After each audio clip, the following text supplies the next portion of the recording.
All right, we're good to go. Welcome to the State Route 37 Policy Committee of Thursday, March 3rd, 2022. And Drew, can we get a roll call for quorum?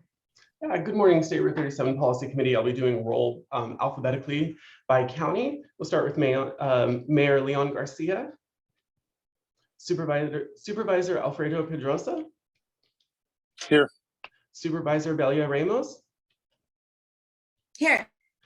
County of Marin, Supervisor Judy Arnold. Here. Supervisor Damon Connolly. Mayor Eric Lucan. Here. County of Solano, Mayor Robert McConnell. Here. Supervisor Jim Spearing. Present. And Vice Chair Aaron Hannigan. Here. County of Sonoma, Councilmember Victoria Fleming. Supervisor Susan Gorin. And Chair David Rabbit. Here. And then I would also like to acknowledge Caltrans District Board Director Dina El Twanzi. Here. And then Daryl Halls, Solano Transportation Authority Executive Director. Here. Kate Miller, Napa Valley Transportation Authority Executive Director. Here. Ann Richmond, Transportation Authority of Marin Executive Director. Here. And Suzanne Smith, Sonoma County Transportation Authority Executive Director. Here. Great. Thank you very much, Drew. Appreciate that. Thank you. It's good to see everyone. Next up on our agenda is opportunities for public comment. And Drew, if you could assist me by looking through the attendees list and let us know what other correspondence we've received for the record. So I did receive one pre-submitted public comment from Edward Schultze. I did provide it to the policy committee as well as posted it on the SCTA website. Great. And with that, I don't see any members of the public wishing to speak on items not on the agenda. Okay, then we'll move on to our consent calendar, item number 3. That's the minutes of the January 6th meeting. Any questions, comments, or concerns on that? And if not, can I have a motion to approve? Hearing none, I'll second. I think you got a motion and a second in there, Drew. Would you like to do a roll call, or can we do thumbs up or consensus?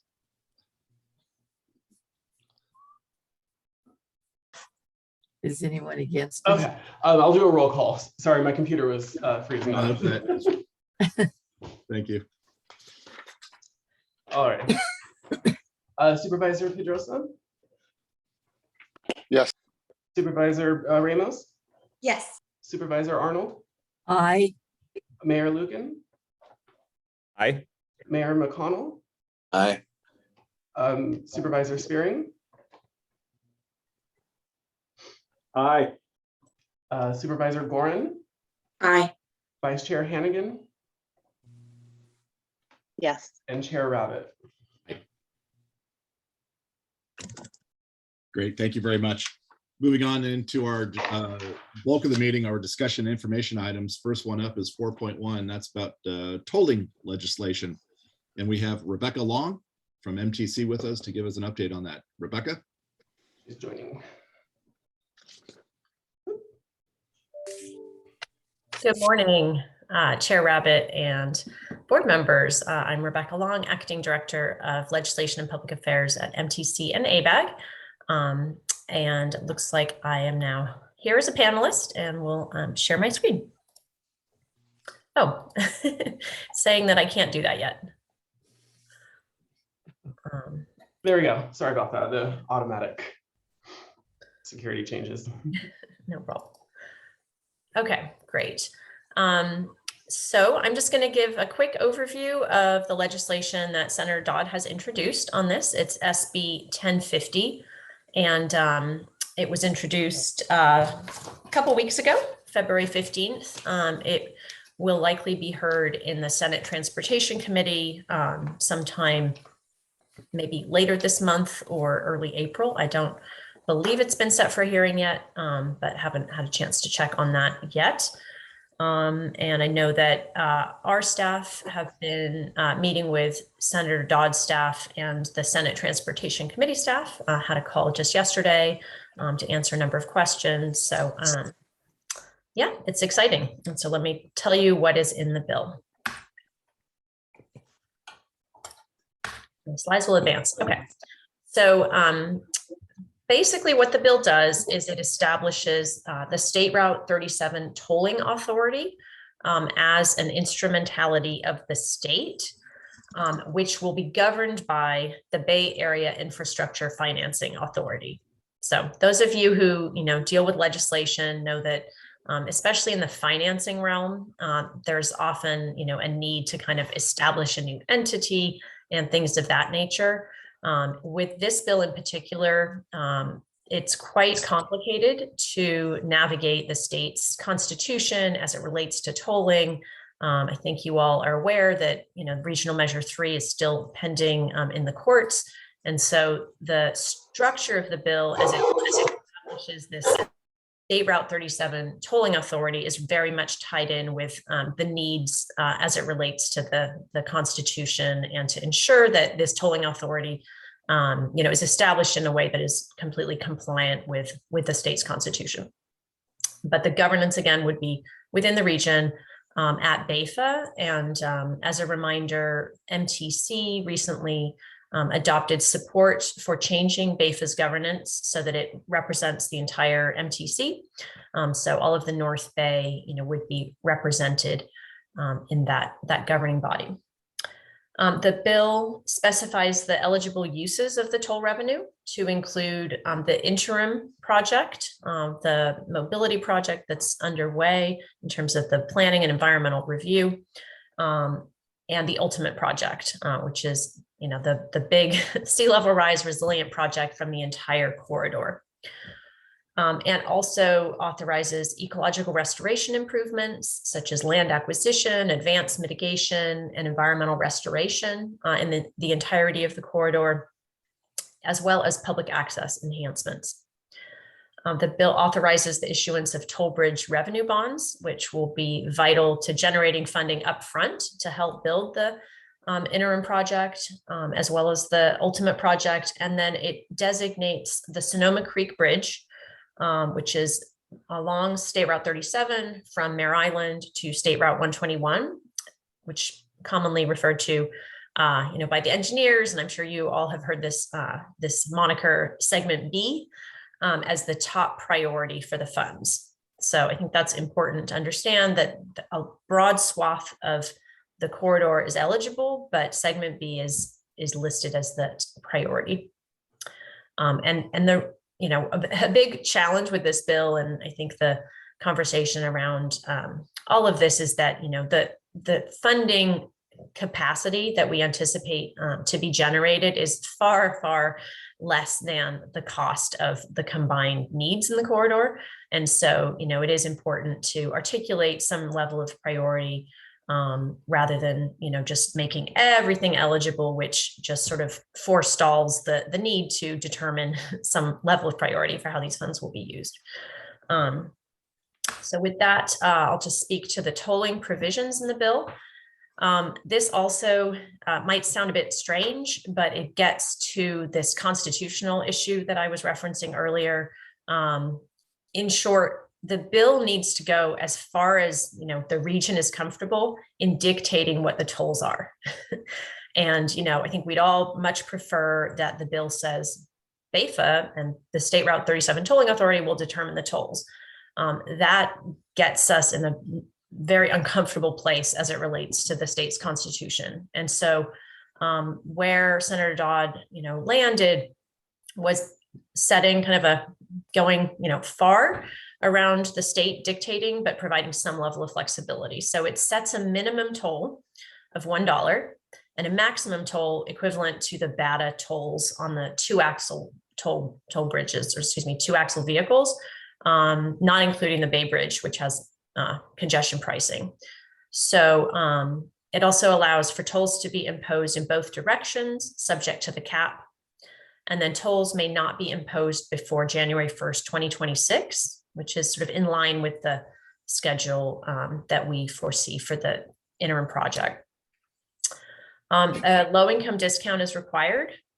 And there too, the bill needed to be somewhat specific, but we've left some flexibility there of a minimum of 25%, a maximum of 50%. basically to be determined by the State Route 37 Tolling Authority. And it would be eligible for residents of any North Bay County that meets the low income discount eligibility, or excuse me, the low income eligibility. The bill doesn't define that yet. As many of you are aware, the Bay Area Toll Authority is exploring a number of equity provisions. We've significantly reduced penalties, and we're also exploring having a low income discount in some corridors as it relates to the express lanes. And so we want to just make sure that whatever criteria is put in the bill is consistent with what's being discussed for express lanes. And we hope to narrow that down in the next month or two. The bill requires a 50% discount for HOVs, aligned with what the discount is for the Bay Area toll bridges. And then it does authorize peak period pricing to help manage congestion. With regard to other provisions of the bill that relate to accountability, the bill requires a public meeting to be held and take public comments at least 30 days before adopting the toll schedule. It requires development of an expenditure plan within 90 days of tolls taking effect that would be updated every 3 years at least. And it requires an annual audit of the toll revenues. It requires consultation with this body and Caltrans regarding any projects to be funded with the tolls. And it requires an audit, which was stated above. Sorry about that. And then finally, Senator Dodd, was very interested in including within the bill a requirement that the tolls eventually are removed after all bonds are repaid, but was comfortable and supportive of having an option to extend the tolls subject to a 2/3 vote if the body determines that tolls really are needed to help manage congestion and reduce vehicle miles traveled, as well as provide incentives for transit in the corridor. So that is a quick overview, and I will open it up for any questions or comments you may have. Thank you. Thanks, Rebecca. I'll look to my colleagues and see if there's any questions. I see Director Hannigan with their hand up. Thank you, Chair Rabbit. I appreciate that. Thank you for the presentation. I'm very grateful to Senator Dodd for hearing our concerns in as it relates to low-income residents in the 4 counties, but primarily I think about my county and very specifically the city of Vallejo, who travel State Route 37. So I appreciate that this bill is addressing those needs of the low-income residents. So thanks again. I appreciate the presentation as well. And that's it. Great. Thank you very much, Director Lucan. Thank you, Rebecca. I appreciated your explanation of, even with the toll revenues, it could only pay for so much. And that was one of the prioritizations of, what the funds could be used for, what they couldn't. I'm curious, though, if that's a conversation still being had, only because, with all of the money that's potentially available for this project, most of it's one-time funds. The tolling revenue would be the only revenue stream that has some sort of ongoing component to it, which sometimes is very important in funding certain segments or projects. So, with that in mind, I'm curious if there's, conversation still being had about what could be included and what wouldn't be included. Thank you, Supervisor Lucan. Is your question whether expanding the overall eligibility or expanding the sort of prioritization or modifying the prioritization? I would say probably either. We know that the flood control segment in segment A would not be eligible, but the ultimate project would. So just, really hypothetical situations. Well, what happens if the ultimate project never gets going or the ultimate project needs to get scaled down? Does that leave segments entirely ineligible for funding from this? So kind of just more of a open-ended hypothetical. Thank you for that. Yeah, I would say, this is the introductory version of the bill. I think Senator Dodd is going to be talking with all of his colleagues and with key stakeholders about how, it's structured, what the decision-making process would be. with regard to expenditures. And I believe the bill talks about, each year the authority would sort of set forth a budget of how it's going to spend the funds. And again, the State Route 37 Policy Committee is, one that would be consulted in that. So, I think nothing is sort of closed at this stage, and I appreciate the question. Thank you. Great, thank you. Great. I've been saying director, but I think the proper term is committee member. So I'll go to committee member Spearing. Thank you. Rebecca, how will the HOV be determined? We have 2 in Solano, and as we get into the Bay Area, it's 3. How will that be determined? Well, I see Dina is here. I don't see Andy Vermeer, but traditionally the HOV occupancy requirement is something that MTC, BATA, discusses with Caltrans based on the traffic study and all of that. So I think that would be something that, would not be specified in the bill. That wouldn't be appropriate. And it would be subject to a traffic analysis looking at, you want to both incentivize higher occupancy, but also ensure that that lane is being well utilized. So I don't know if Director. Yeah, I'm just concerned, traveling through Solano, it's 2, you're taking Route 37, all of a sudden you have to be 3. Mhm. So, Right. we can have that discussion later, but there has to be some consideration for that. Absolutely. Mhm. Great. Anyone else have any committee member Connolly? Thank you. Good morning, everyone. Thanks for the presentation, Rebecca. I think the right issues are being raised around equity, potential impact on lower income commuters who are using this route, as well as scope of eligibility of the funds. Wondering with regard to segment A, because it sounds like that is not currently included as possibly eligible for the funds from a toll. Concurrent strategies around segment A that are being considered for funding. Thank you, committee member and Commissioner Connolly, for that question. I think we've been talking a lot with Ann Richmond here, with TAM and our other MTC colleagues and other North Bay counties about a budget strategy to help that project move along, on an aggressive schedule. I know there've been a lot of conversations with Caltrans about potential resources in the SHOPP for that. So I think it's a parallel path that we absolutely, appreciate the need to secure those resources. But for the reasons, I shared earlier, just trying to contain to some extent the eligibility for the toll revenue to the other projects.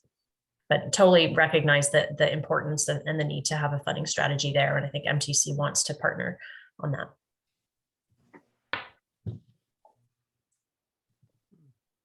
Great, thank you. And Ms. El Tawanzi. Yeah, thank you. So just along the same lines, Rebecca, has there been consideration of maybe including the segment A part, but as a lower priority, as we are looking at prioritizing all this, just in case we need that down the line? I think it gives us a little bit more flexibility if we're able to do that, with the understanding that it will be a lower priority. Just another thought, consideration. Absolutely. I will take that back to Senator Dodd's office, hearing a lot of interest in that. And as I said earlier, nothing is final, right? It's an introductory version of the bill. So thank you. Thank you. Committee member Connolly, hand up or you're good? Actually, unintentionally, but now intentionally, just to follow up on that, I know the prior version of the bill did have some more flexible language around that. So that may be something to consider. Appreciate that. And before we go to public comment, Rebecca, can you just really briefly just tell us the path of this bill and a bit of the time frame regarding that? Sure. Yeah. So it will need to go to the first to the Senate Transportation Committee. Then it is tagged as fiscal. So it is going to need to go to the Senate Appropriations Committee, then pass the floor, and then similar path in the Assembly. I believe the deadline to get, fully off the Assembly floor is in August. And then, signed by the governor late September, October timeframe, and then it would take effect in January of next year. And one other thing just to flag, because this is important in terms of the, challenge for the bill, is that it is tagged as a fiscal bill that requires a 2/3 vote. And this has to do with some of the constitutional issues that I raised earlier. There might be ways to restructure the bill if that appears to be challenging, so that it is a majority vote bill. It would get somewhat complicated. It would involve trying to move some provisions into a trailer bill connected to the state budget. But it is tagged as a 2/3 vote, and the 2/3 margin applies to the floor votes. Okay, great, thank you. Again, anyone else from my colleagues before we ask for public comment on this one? I don't see any hands raised. So Drew, if you will, can you help us with the attendees list and making sure that people have their say? Absolutely. And we will start with Steve Bertelbaugh. Steve, I've permitted you to speak. You may start when you unmute yourself. Yes, thank you for this presentation.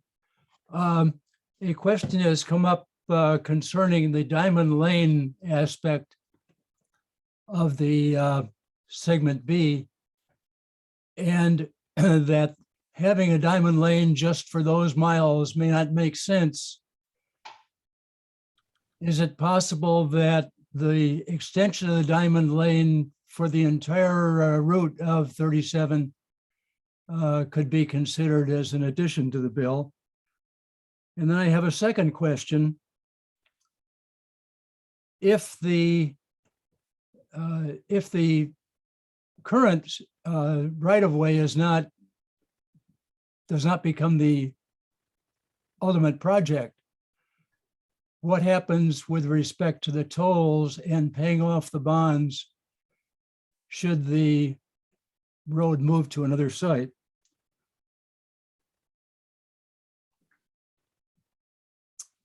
Thank you. Thank you. All right, thank you, Steve. Next I have in line is Barbara Saltzman. Barbara, I've permitted you to speak. You may start when you unmute yourself.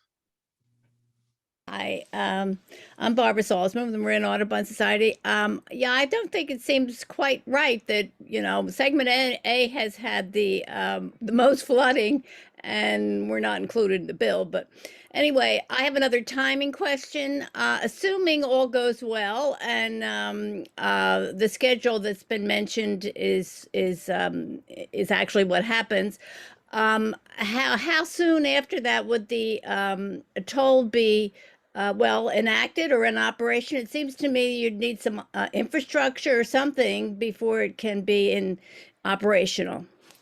Thanks. All right, thank you, Ms. Saltzman. Chair Rabbit, I don't see any other members of the public who wish to speak.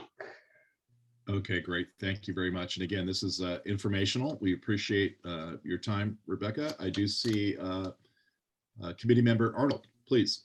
Thank you.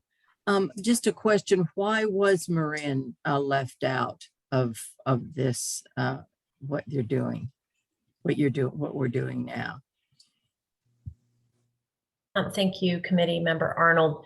So I think that one of the concerns was that, coming from the westbound direction from 101 heading east, there's, a fair amount of Marin traffic that will benefit from some of the congestion relief projects aspects of the bill, but won't be contributing. So there's kind of already some equity concerns about those benefits that will accrue to Marin drivers, or let's just say drivers originating from Marin.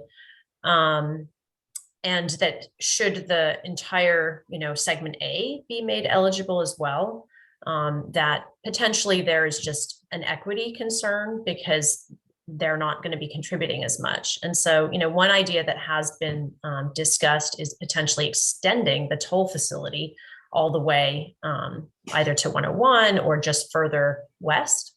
I think that's a complicated proposition that obviously would require, a lot of discussion and buy-in with the community and elected officials that I'm not sure folks are quite ready to bite that off right now. Again, I think that, I certainly will, relay to Senator Dodd's office many of the concerns expressed today. I think that the way the bill is structured, it's already prioritizing segment B and the toll bridge. And so if, a decision is made to expand eligibility to segment A, I think, that could be workable. It just creates a further challenge, in terms of prioritization down the road. But I think it really was that kind of who's paying, who's benefiting, those equity considerations that were a factor in that decision. So you're saying that Marin won't be doing any, participating in the tolls? No, I didn't mean to say that they won't be participating at all in the tolls, but that by virtue of where the toll facility is located, there can be quite a bit of benefit already accruing to Marin County that for drivers that are using the facility from 101 heading, for example, up 121 or other parts of that roadway that wouldn't be going all the way and therefore paying. Okay. Well, anyway, I hope you'll let Senator Dodd know. Absolutely will. Thank you. Executive Director Smith. Thank you, Mr. Chair. I just wanted to add another clarifying point that there's a large pot of money that segment B, the interim project, is not eligible for, that the Marin segment is eligible for, and that's the SHOPP, the State Highway Operations and Protection Program. That it's an existing facility, the operation and maintenance of which is the responsibility of Caltrans. It's a huge responsibility, don't get me wrong, and we're all partners in this, but I just want to make sure, to point that out, that the segment, the interim project that has been highlighted in the legislation as a priority is not eligible for SHOPP funds for the most part. So I think that's one of the reasons that the segment B project has been elevated. And it's not to say, Rebecca, right, that segment A is not eligible. I feel like the language is there's flexibility there. It's not ineligible. It's just perhaps not the #1 priority out of the legislation.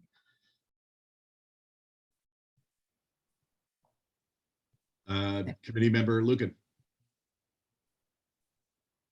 I just would add, I think this is a good discussion we're all having. And some of us have been through this before with, things that weren't included in legislation. Then when it was passed, we know how difficult it is to change that once the legislation has been passed. I think there was one suggestion about maybe the segment A portion is included, but just at the lower priority. This way it's not prohibited, but the door's open because we never know where things are going to be 10, 20 years from now. So I just thought that was a good suggestion. I wanted to mention that. And I would concur. I think the way it's drafted now is different than the first time around, and it's ambiguous at best, if not preclusive to segment A currently. So providing that flexibility back, recognizing segment B has been a priority. And, without specific data, I think it's hard to say, our assumption is Marin drivers will be participating in this, and segment A continues to be a key part of the whole project with the flooding issues. So I think it, as we discussed today, worthy of consideration. Great, thank you very much. Anyone else have anything before Committee Member Spearing? Yeah, thank you, Chair Rabbit. All of us are committed to the whole corridor, segment B, A, the whole corridor. But let's don't lose sight of segment B serves people that are using that every single day. The flooding is sort of seasonal. We know that has to be fixed.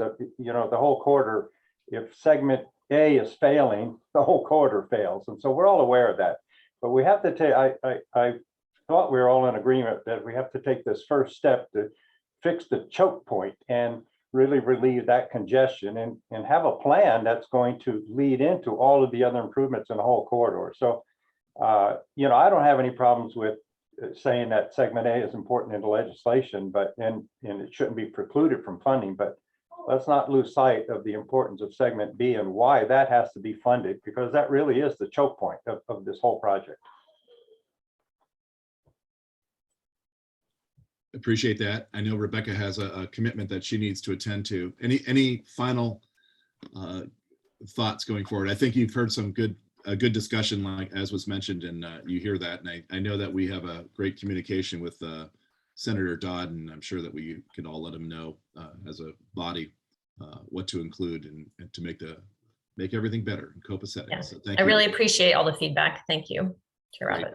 Thank you for being here.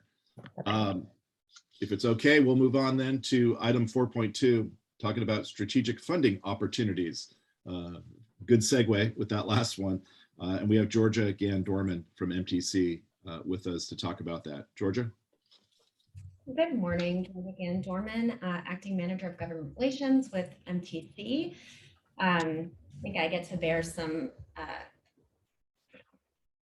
happy-ish news related to sort of mapping out some additional potential funding opportunities for this State Route 37 corridor that could potentially come from as a result of the bipartisan infrastructure law that Congress passed late last year. As you all are very aware, that bipartisan infrastructure law, that $1 trillion bill, included a huge increase in resources for transportation. The bulk of the transportation resources flow actually to states via formula. And then there's also a significant increase in discretionary resources that the U.S. Department of Transportation is going to administer via competitive grants.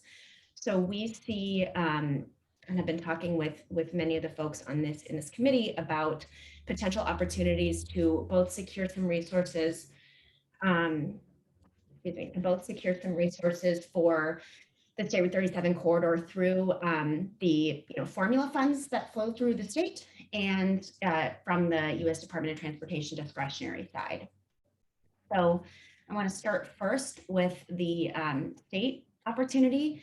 And with regard to the state opportunity, Senator Dodd has also introduced a bill, SB 1049, that would create a transportation resilience program to fund climate adaptation planning and project implementation throughout the state. The program would be funded from some of the new federal resources that are newly eligible to fund resilience activities. And the dollar amount would be approximately $2.5 billion over 5 years. And that would be a program that would be funded into perpetuity because it's coming from federal formula funds that, come on a regular basis. So that the idea is that it is a competitive grant program that would be administered by the CTC. And again, it would fund a portion of the resources would be directed towards transportation or climate adaptation planning to protect surface transportation assets. And the idea is that folks around the state could do really what State Route 37 corridor has been able to do, which is develop a multi-stakeholder, robust multi-stakeholder plan around protecting transportation assets and their surrounding communities. And then a portion of the resources would be reserved for implementing projects that come from robust multi-stakeholder developed plans. The team, Jeanette and Kevin, who are, I believe, on the call, or at least Jeanette is, have identified about $500 million in improvements along the State Route 37 corridor that could seek funding from this proposed new transportation or a new fund source over the next couple of years. And the eligibilities or the assets or the improvements that they've identified actually really span, segment A, segment B interim project, and sort of advanced mitigation and some near-term planning for the ultimate project. Again, it's an interesting and potentially really important funding opportunity that has been referred to the Transportation Committee. It has not yet been set for a hearing, but we can keep you updated on that, and I'm happy to answer. I guess through the chair, do you want to stop there and ask questions about that before we go to the federal discretionary grant funding, or I defer to you? I appreciate that. I'll look real briefly and see if anyone has their hand raised. If I don't see any hands going up, so why don't you just continue, Georgia? Okay, great. So then another potential fund opportunity is related to targeting some of the competitive grants that the U.S. Department of Transportation is going to administer. MTC has been working with partners across the region to develop a regional priority list of really important regional projects that are going to be that hopefully we can unify the region behind to get endorsement for a short list of priority projects that are going to we can all have focused advocacy to try to make ourselves the most competitive possible to secure federal grant opportunities. And one of the areas of interest that we've heard from a lot of partners and have talked to folks about has been the idea that State Route 37 interim and the interim project and potentially portions of segment A and planning for the ultimate project could be a good opportunity, or could seek funding from a new rural surface transportation grant program, which is a $2 billion grant program for highways and bridges. And then also that components of the project could seek funding from a new Protect Resilience program. Both of those would be administered by the U.S. Department of Transportation. So it's a potential funding opportunity, but again, it's TBD. And the that draft project list will be going to the MTC Legislation Committee on March 11th. And it's a really ambitious timeline, but the hope is that there could be a consensus list developed for approval of the commission by March 23rd. Great, appreciate that. I'll look to my colleagues to see if there's any questions, comments, or concerns for Georgia and what she brought up. I know, I know that committee member Hannigan was back in DC listening to the president and Secretary Buttigieg and everyone else talk about the infrastructure dollars that are available. And I think there's a lot of excitement about what that means and how quickly they'll come down and where they will land. So thank you for keeping track of those opportunities as they percolate through the system and make themselves known. I do see our Executive Director Smith with her hand up. Go ahead. Thank you, Mr. Chair. I just wanted to sort of pile on a little bit of thank yous to Georgia for her work on the 37 corridor, and for the region for kind of taking on a strategic approach to all of the new federal funding sources and how it aligns with state budget surplus. There's a lot going on right now, and it's a lot of puzzle pieces that you're not quite sure how they might all align. But I think the 37 corridor is one of the North Bay's sort of premier projects and one of the region's premier projects. So not to mention more costly projects. So it's nice to have like these strategic discussions happening and recognition of the funding opportunities that are out there. So just wanted to sort of give a plug and a thank you for that. Appreciate that very much and echo on the thanks. Executive Director Richmond. Thank you very much, Chair Rabbit. And just to add to what Director Smith was saying, I wanted to thank MTC staff for taking this strategic approach, and also just kind of tying back to the discussion on the prior item. I think it's important to start looking at the funding strategies for all the elements of the corridor with the opportunities from the state and the federal programs. You know, a lot of the environmental work is wrapping up this year. And so I think it is a really important step, and look forward to working with MTC staff and the whole partnership to put all those pieces together. So thank you very much.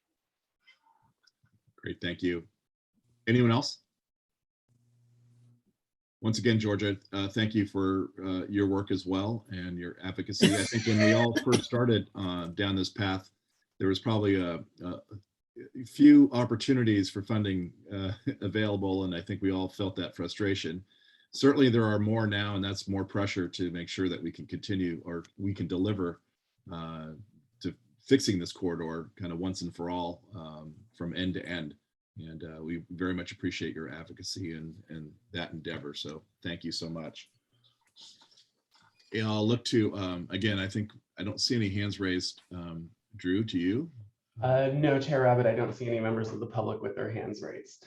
Okay, with that, I think we'll move on then to 4.3 and talk about public engagement. And we have from Caltrans, Vince Giacala. Vince?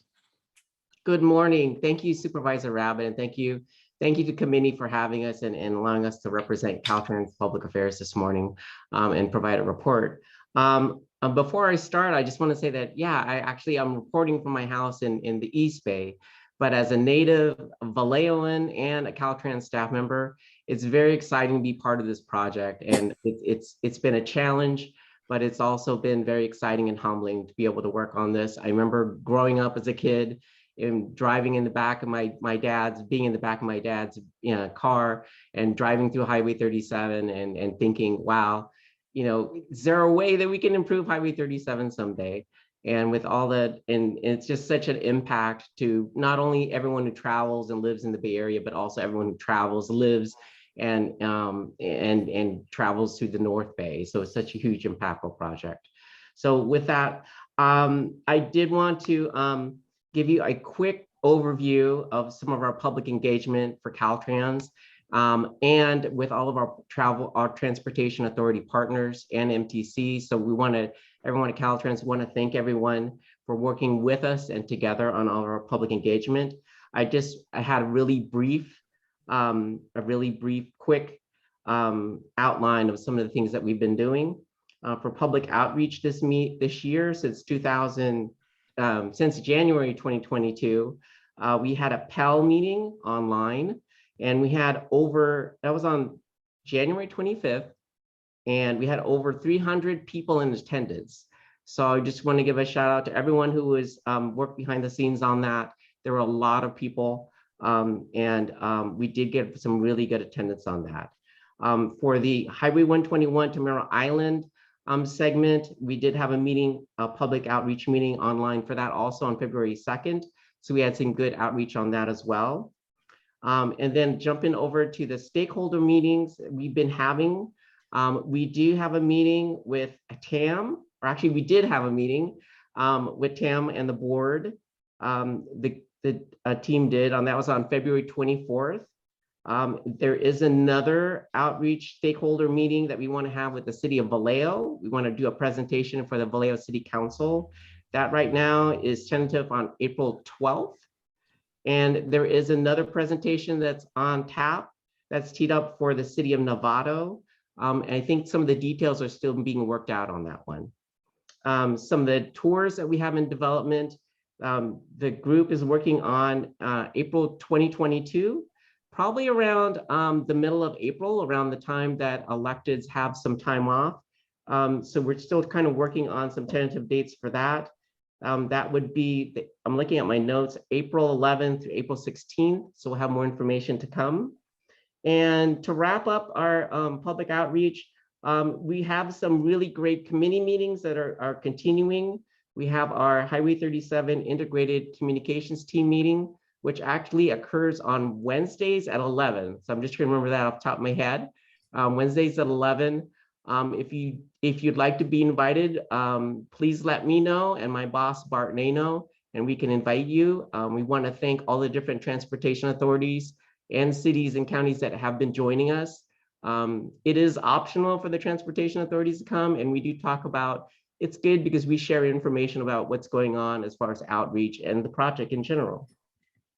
And I think that's kind of the main updates I have, but I'm here. I just wanted to keep it brief. And thank you again for the opportunity to provide an update. And Supervisor Rabbit, I guess I'll toss it back to you. If there's any questions, I'd be happy to answer them. Great. Thank you very much, Vince. We appreciate all the work. I'll look to my colleagues and see if there's any questions, comments, concerns for Vince on outreach that's taking place. Not seeing any hands raised. I think we're all very much appreciative again. And Drew, I'll just confirm on this particular item with our attendees. Confirmed, I don't see any members of the public who wish to speak on this item. That being the case, we'll move on then to item 4.4, corridor planning and environmental linkages, or the PEL update. And we have Chris Caputo from Caltrans to give us an update on this one. Chris? Thank you, Chair Rabbit. Good morning, committee members. I have a very brief planning and environmental linkages, or PEL, study update for you this morning. My update is focused on a summary of our recent public meetings, some of which you just heard from Vince, and also on a schedule of what we're going to be getting into over the next several months of the study. Of course, like Vince mentioned, the key milestone to report was that the PEL held its second public meeting on January 25th. And like you heard, we had 309 total attendees, and we're pleased to report that approximately 260 of those appear to have been from the public. So we're very pleased to appear to have successfully reached out to the public and kind of encouraged them to have attend. The remaining attendees of the meeting were comprised of a variety of sort of agency staff, tribal and elected officials, and representatives.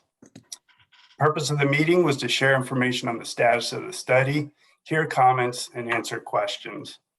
And the meeting was conducted virtually using the Zoom platform. And we were able to provide real-time translation in both Spanish and Tagalog.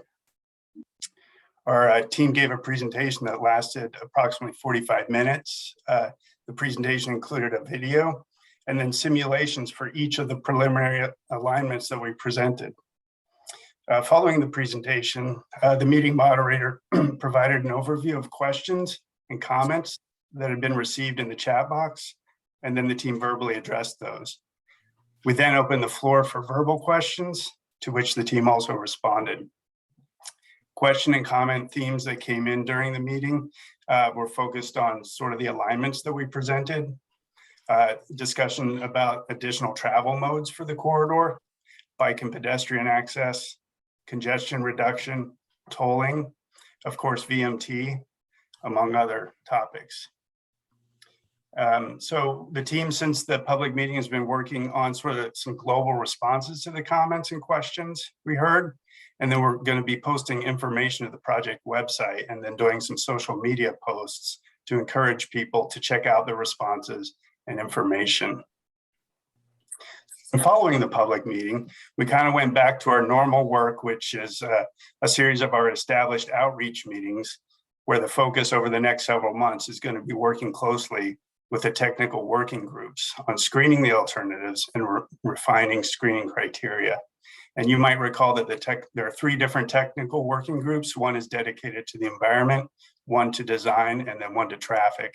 And those are the groups that are really digging into the issues and the alignments and engaging in very detailed conversations. We're going to be meeting with these technical working groups monthly and possibly more frequently as we screen the alternatives. Our next round of technical working group meetings is scheduled for next week. In addition to those meetings, we're also continuing with our stakeholder working group meetings, and the next stakeholder working group meeting is being planned for March 25th, which is the last Friday of this month. Resource agency partner meetings will also continue regularly through the spring, so we'll be also engaging a robust cross-section of our agency and resource partner groups as well. And then after that, finally, for about the summer, we're going to have our 3rd and final public meeting for the PEL. And then after that, we're going to continue working on the report for the Pell, and we're still planning on track for completing the Pell this fall. Thank you. Thank you, Chris. Appreciate that. I'll look to my colleagues. Any questions, comments, concerns for Chris before we go to the public? Not seeing any hands raised. Drew, I do see one hand raised in our attendees list. Can you take care of that? Yeah. So we have Steve Bertelbaum in line. Steve, I've permitted you to speak. You may start when you unmute yourself. Yes, thank you for this overview. I want to congratulate whoever put together the aerial view of all the different options. I've had a lot of people comment that that was a high point of the presentation, and it made it much easier for people to understand the complexity of what you're up to. So well done. Thank you, Steve. Next in line, I have Kate Powers. Kate, I've permitted you to speak. You may start when you unmute yourself.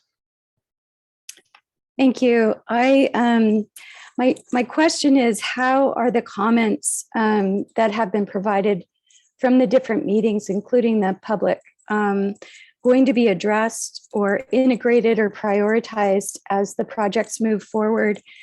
And I just wanted to state that the many groups, including the State Water Board and the Coastal Commission, have been consistently commenting on a preference for the causeway and approaching the interim projects from the perspective as phased adaptation projects that will support the ultimate project, so that and the goals and objectives of that final project, and to minimize the need to decommission any interim project investments that we're making now.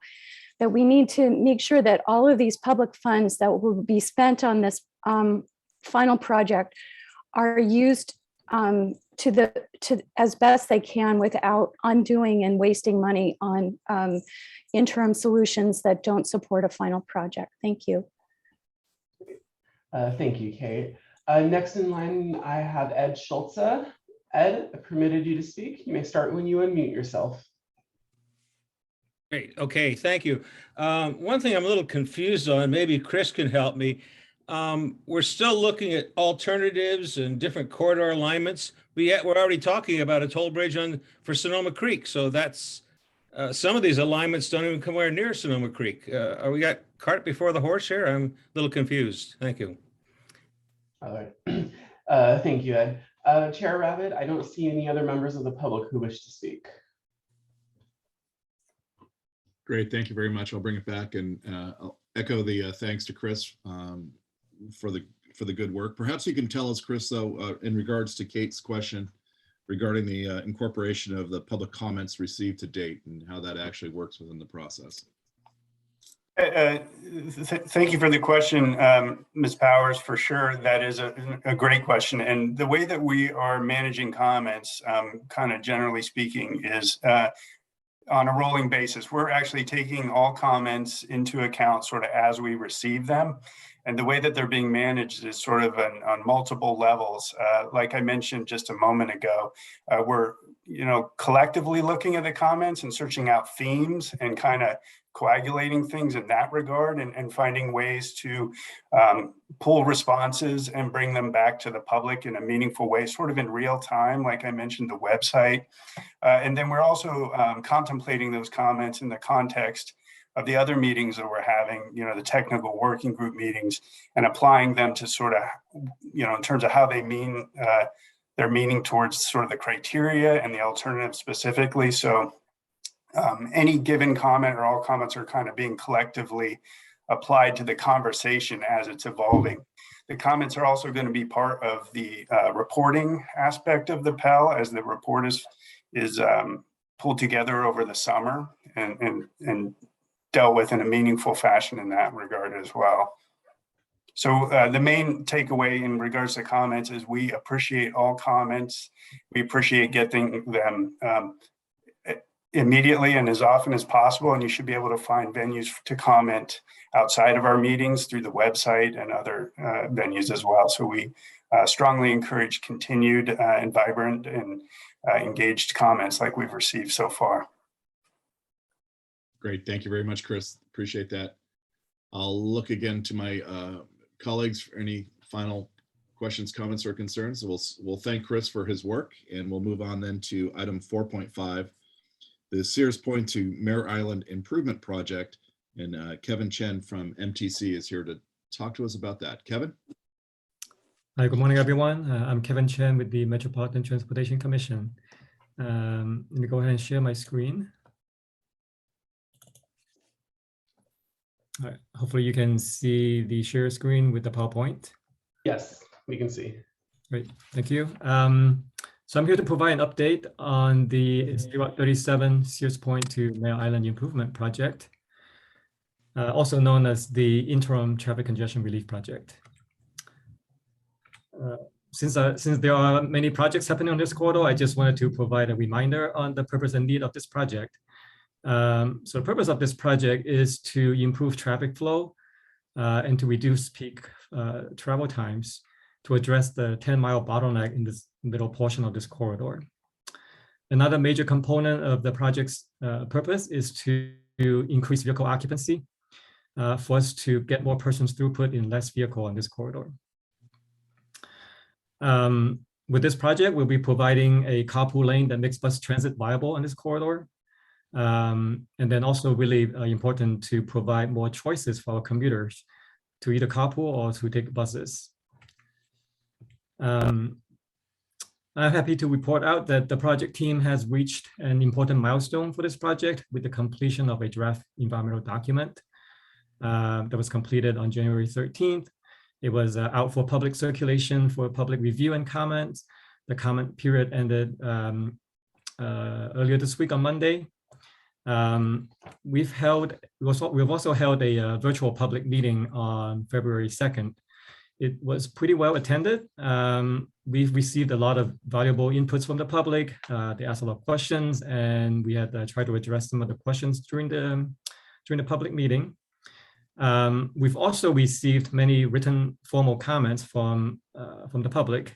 These include individual letters, also letters from organizations and public agencies, including regulatory agencies on this draft environmental document. So the project team is in the process of compiling all comments received, and we'll be working on providing responses to each of the comments that we received. So we can provide more information on that at the next policy committee meeting.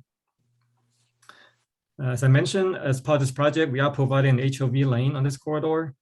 And we've heard a lot of interest in terms of providing public transit on this corridor as soon as possible. So as you may recall, back in 2019, the Napa Valley Transportation Authority did complete a transit feasibility study on this corridor. And our partners at the Solano Transportation Authority is also working on further analysis to look at the feasibility of implementing transit on this corridor, as well as ways to improve ride sharing and carpooling. So we'll continue to work with our Transportation Authority partner agencies, as well as transit operators on this transit implementation plans, as well as identifying funding so that we can start running buses on this corridor, which could be microtransit, when the HOV lane is open. So hopefully we can line both up to be implemented at the same time. We're also continuing to make pretty good progress in terms of identifying funding for us to deliver this project. And one of the major potential fund sources, the Senate Bill 1, SB 1, to help us deliver this project. And I'm happy to share that we received support from Caltrans alongside with us to nominate this project for funding consideration. So that includes the Solutions for Congested Corridors program, as well as the Trade Enhancement Corridor programs. So I really like to thank Dina and her staff in terms of their support, as well as working with us in the preparation of the nomination forms. Tolling is certainly another major component when it comes to funding for this project, and you got that update from Rebecca earlier. And we'll continue to look for other funding sources as well, including the recent bipartisan infrastructure bill that Georgia had mentioned earlier. Here's our project timeline. So we've just completed the draft environmental document circulation. Again, we'll be spending the coming months in terms of reviewing and responding to public comments, and then working with the project team on the final environmental document. The goal is to complete the final environmental document by early fall. This is an important milestone in order to position us well for the SB1 grant considerations. But then with that, after that, depending on the ability to secure funding for final design, which hopefully can happen later this year, then we'll extend into 2014. And then finally, construction is scheduled to start in 2015. And we're targeting to complete this project by end of 2016. So that's an update to this project, and I'm happy to answer any questions. Thank you so much, Kevin. Appreciate that. And I see committee member Spearing's hand up. Yeah, Kevin, on the transit, is there a first and last mile strategy with the transit? You know, because running transit in this corridor, if we don't have that final connection piece, I don't see how it's going to work. Yeah, that's a great comment, Commissioner Spearing. So I guess, as I mentioned, so we'll continue to work with both at the STA as well as the transit operators in terms of thinking about the implementation plan for transit service. And we definitely need to consider first and last miles. And in fact, I think that actually came up from the public as well during the public meeting earlier this month. So thank you for that. Great, thank you. Committee member Hannigan. You'll get it, David, I'm sure. My question is, I appreciate the presentation. I'm just going to start with that. I think, you know, the more times we see what's happening, the more we fully can understand what's going on. I wanted to ask, is there any way, any place in this timeline that can be expedited? You know, you've got construction to begin in 2025 to 2026. So you're saying by 2026, it'll be operational.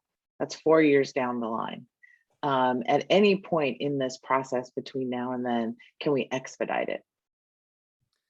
Not to diminish, you know, what's needed for design and public input, but, you know, really for relief.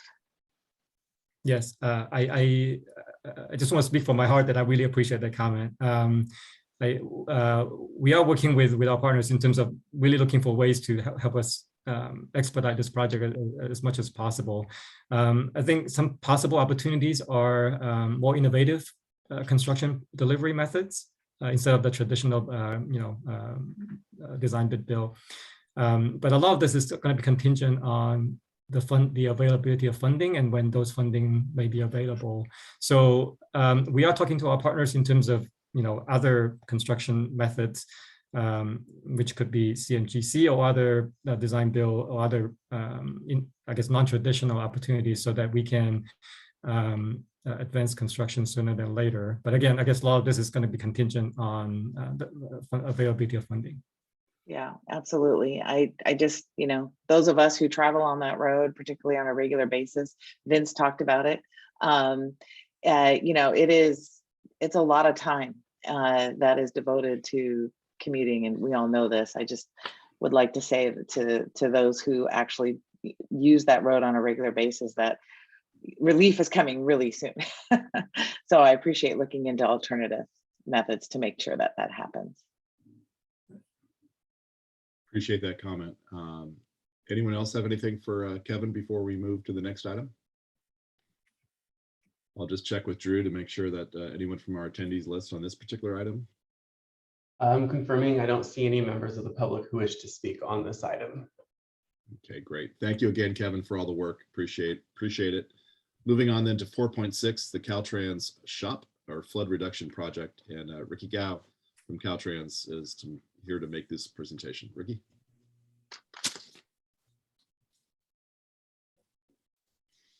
Here he's coming. Sorry about that. No problem.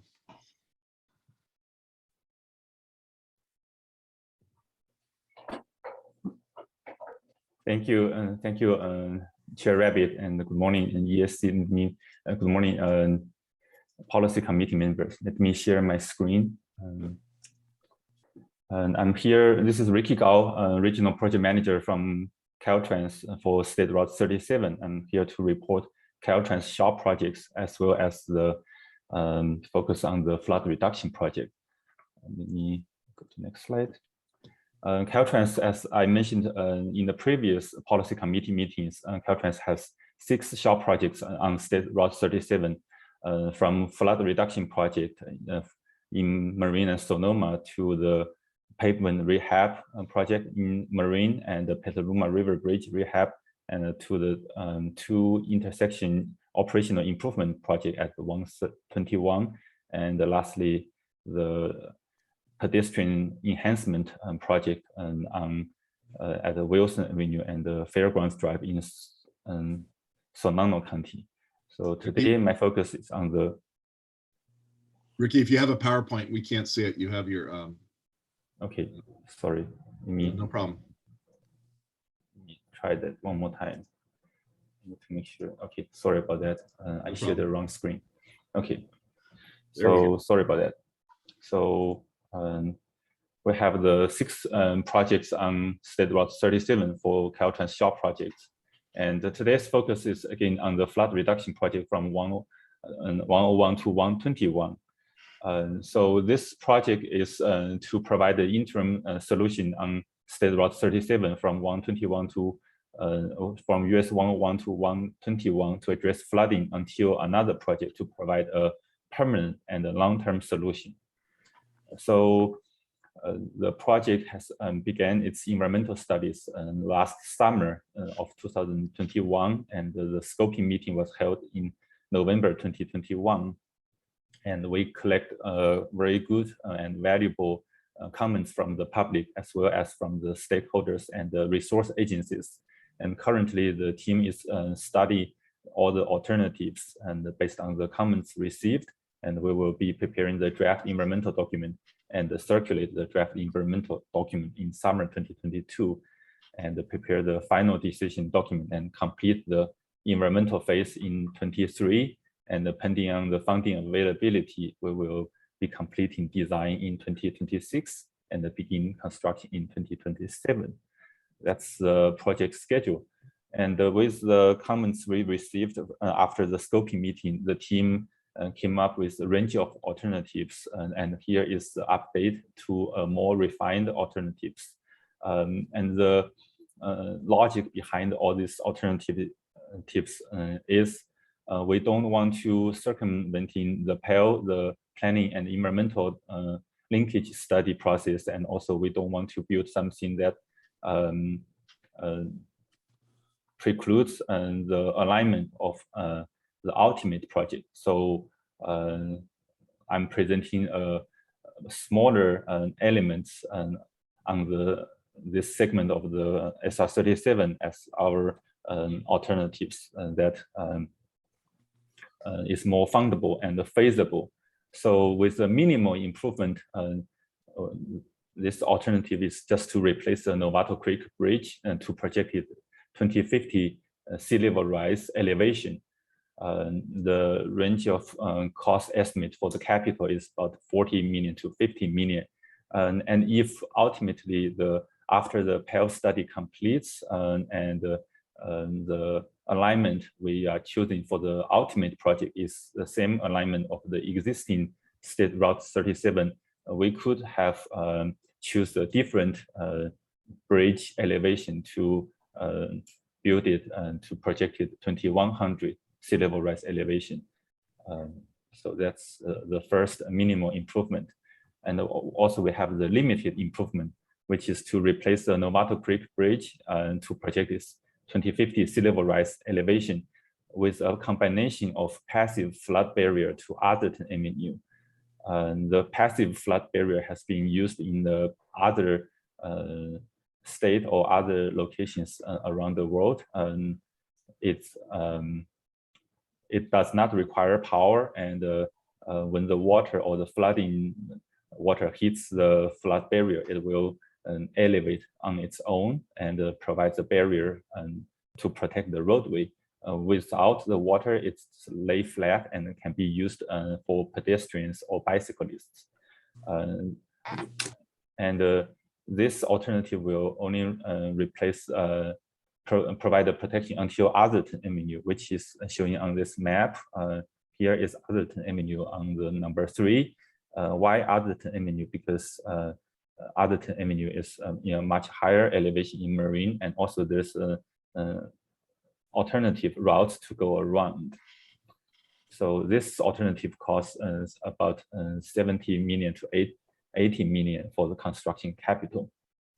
Second variation of limited improvement it's also include the replacement of the Novato Creek Bridge to projected 2050 sea level rise, and also raise the 37 on an embankment to 12 feet elevation, not 12 feet high, but 12 feet elevation also to Atherton Avenue. That costs 200 million to 250 million for the construction capital. Again, all the dollars are in the current year dollar.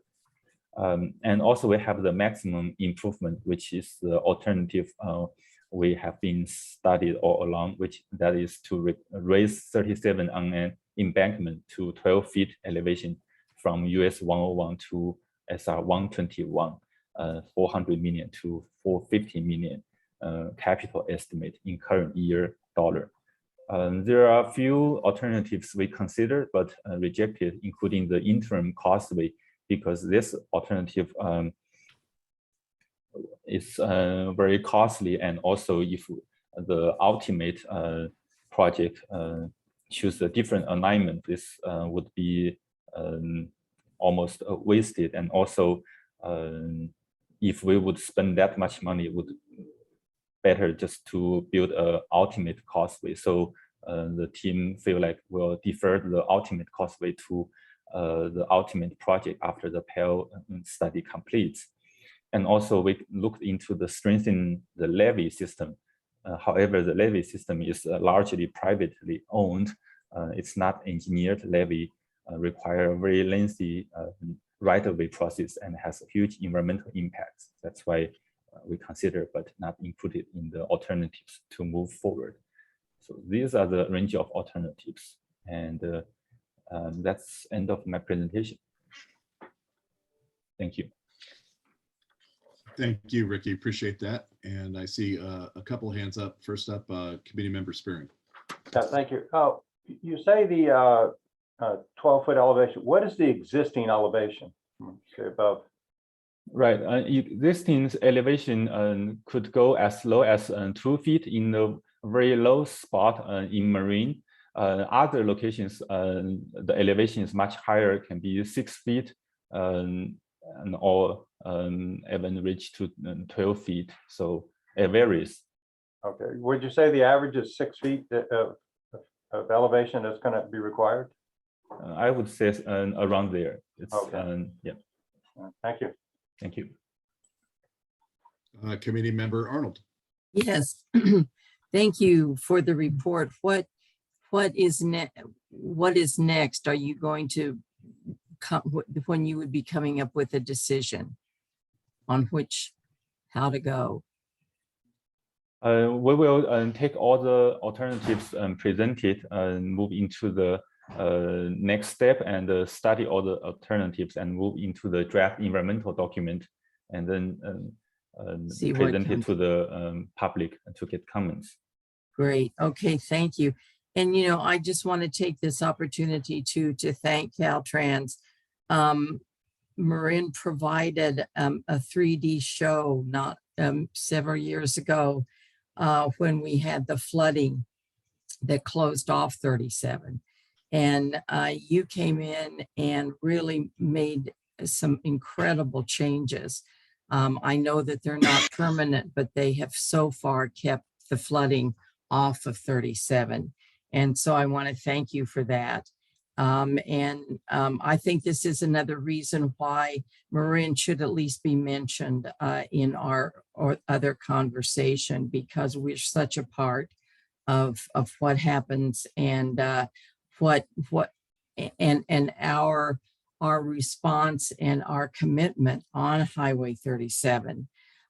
Also, I will just add that there is a huge amount of people from the segment B who come to Marin for jobs, and we are welcoming them and waiting for them to come. And that's another reason why I think we should have a mention, not number one. I totally support the plans for segment B, but I just wanted to add that. And again, Caltrans, thank you so much for your help.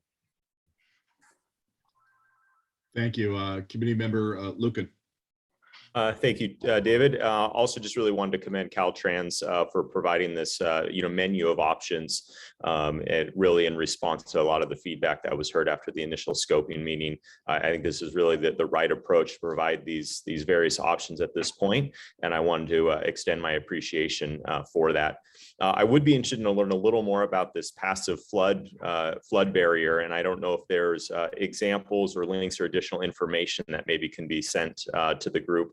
It's something I'm not as familiar with, but would be very interested in learning more, maybe seeing an example of it in use in other places. So thank you for that. Great, thank you. I'll look again to my colleagues to see if there's any other questions, comments before we move on. And perhaps, Ricky, do you have a location? I do have a slide to show everyone about how the passive flood barrier look like. Let me share with everyone. This is how the passive flood barrier looks like. This is an example. So this is the elevated state, and when it's closed, it's lay flat, and the cars can run on top of it. And it's being used in Indiana, in Ohio, and in construction in Brooklyn, I believe, and also used in Netherlands. It's being used in many places around the world. So, but we are still studying it. It's if we do choose this alternative, it will be an innovation. So it takes us some time to further explore this alternative. Thank you. Thank you. Interesting. If you have a link, some more detailed stuff, that might be worth sharing. And I know it's very preliminary, but that seems very interesting to look at further. So I appreciate that. Again, I'll look to my colleagues for any other questions, comments, or concerns on this item before we turn to the public. Not seeing any hands raised. Drew, can you help us out with making sure that the public is heard on this? So we will start with Susan Stomp. Susan, I've permitted you to speak. You may start when you unmute yourself.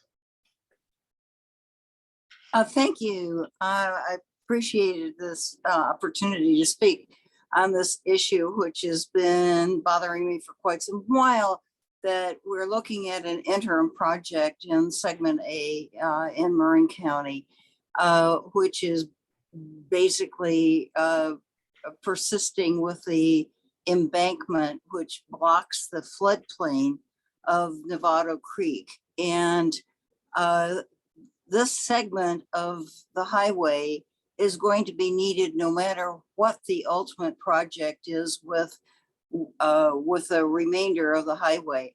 This is basically a local road as well as a segment of a state highway. It needs to be attended to now as soon as possible, and rather than spend all the money to do something that won't be an ultimate project. And we really do not want to leave the embankment up, blocking the floodplain of Novato Creek. So looking at the ultimate project, and I recognize that it is one of a series of alternatives of connecting segment B with 101. But this segment, this one in Marin County, needs to be done, whether the ultimate project for the major highway ends up going through Santa Rosa or wherever the alternatives north of us. We really need to address the flooding problem here for now and for far into the future. It's, spending 200 million to 250 million on something that's going to have to be removed in 20 years. It just does not seem to make sense. So thank you. I hope there's a way to look at this segment, not just as a segment of a whole total for 37, but as a local highway that connects Marin and Sonoma at the southern end. Thank you. Thank you, Ms. Stomp. Next I have in line is Renee Spence. Renee, I've permitted you to speak. You may start when you unmute yourself. Thank you. I'm Renee Spence. I'm a regional biologist with Ducks Unlimited for San Francisco Bay and coastal California. And I'm wondering whether and how Caltrans is evaluating these interim improvements in the context of the longer term solution and the timeline for that longer term solution, and whether it makes sense financially and from an environmental perspective, both in terms of the direct impacts to aquatic resources and in terms of restoration opportunities that could potentially be precluded by some of these alternatives that are being considered to implement the interim project. For instance, if you were to raise the highway on an earthen embankment by several feet, maybe 3 to 6 from what I heard here, that would have a lot of impacts on aquatic resources and would also change the restoration potential for the baylands in that corridor.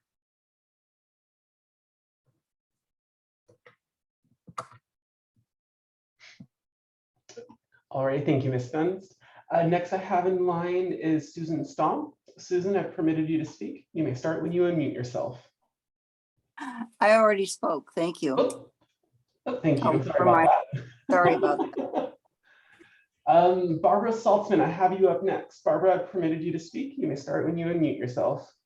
Okay, thanks for the opportunity. Yeah, I too wanted to address the embankment, including that alternative. And I think the policy committee should know that I frankly don't know of any environmental organization that supports that alternative.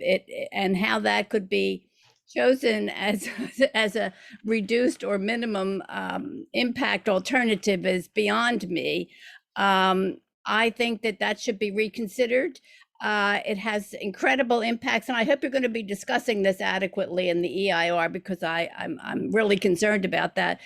Where you're even going to get the fill, bringing it in, taking it out, all the permanent, the even if they're temporary, but the impacts on adjacent resources that have already been mentioned by Renee.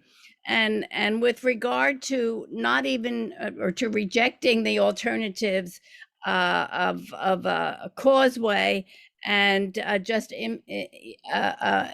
reinforcing the levees, why they're rejected needs to be adequately explained, because as I think Supervisor Arnold said, the levee improvements have worked so far. If this is truly an interim alternative, that seems to me to be critical to evaluate, because they've worked so far, and especially with the new alternative that about the collapsible barrier, that seems to be another alternative that could be truly interim.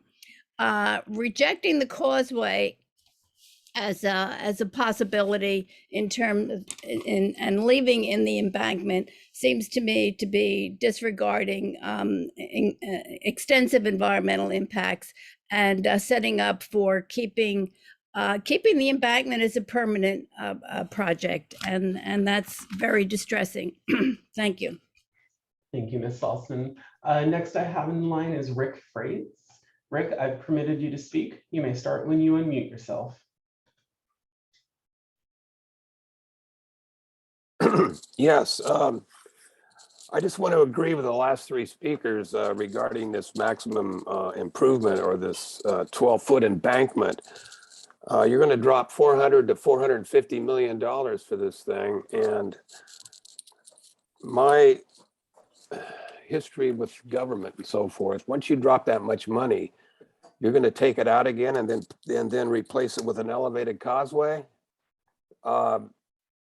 I've got my doubts, and I think once it's up, it's going to stay up. But my recommendation would do an elevated causeway all the way through from 101 to 121, and then from 121 to Mare Island. I think we might as well bite the bullet and do the whole thing at once and do it properly. My fear is that once that embankment's up, it's going to stay up. Thank you. Thank you, Mr. Freites. Next I have in line is Kate Powers. Kate, I permitted you to speak. You may start when you unmute yourself. Thank you again for the opportunity to speak. I just wanted to echo what our Marin's representatives have said. I really appreciate when the project was presented to the public, the scope of the project was basically for increasing the height of the embankment by 12 feet. And since that time, I do want to thank Mr. Gao for listening to the comments because and providing other alternatives because the options have changed pretty substantially, including the minimum project. So I just wanted to thank you for that and reiterate the comments about the flood, the SHOPP projects that have been implemented so far have been successful to the extent that we've had some bigger storms, and that I hope that Caltrans will continue to look at these interim projects in a way to minimize any kind of cumulative effects to the waters and the wetlands nearby, and also to not have any kind of near-term earthwork that is going to cause a lot of costs and loss of resources if we need to decommission those in the future. Thank you. Thank you, Ms. Powers. Next I have in line is Ed Schulze. Ed, I've permitted you to speak. You may start when you unmute yourself. Here we go. All set? Good. I agree 100% with a causeway eventually from 101 to 80. That'd be great if we could do that. I know it's very expensive, but I'm looking at a presentation that was put on by MTC in January of this year, and it went through all the different scenarios and such, and it favored the causeway all the way on almost all the inputs from participants and also from organizations. But I agree with Jim right now that, hey, we got to do something right now between 121 and Mare Island. That's the big bottleneck. If we can get that moving, we'll buy some time, hopefully.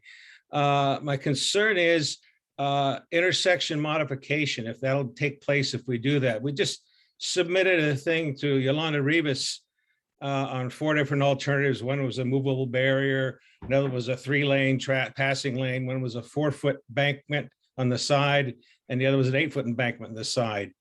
And I don't know what the results of that's going to be. I submitted, in fact, I think you folks got a copy of it too. But again, I agree with Jim. Let's get the traffic moving first, get that out of the way so we can remove the blockages, and then let's take some time and develop the whole thing. Ideally, a causeway from one end to the other, intersection at Atherton, intersection at 121, intersection at Lakeville, and pave it, paint it, and move on. Thank you. Thank you, Mr. Schulze. Next I have in line is Steve Bertelbaugh. Steve, I've permitted you to speak. You may start when you unmute yourself. Thank you. I think you have unanimity that the embankment doesn't work. I realize that an environmental study has to study all alternatives, but I think you'll be forgiven for not putting any more effort into that one. Otherwise, I generally agree with the speakers. Thank you. Thank you, Steve. Last person I have in line right here is Jim Burrows. Jim, I've permitted you to speak. You may start when you unmute yourself.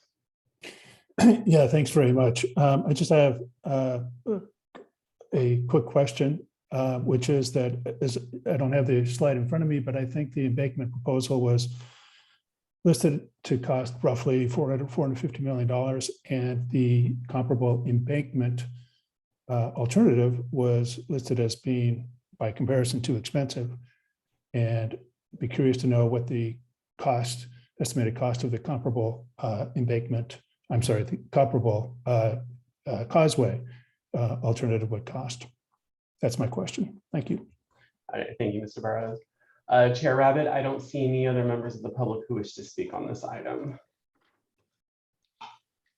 Thank you, Drew. Thank you for your help. Thank you to everyone for their input. Very much appreciated.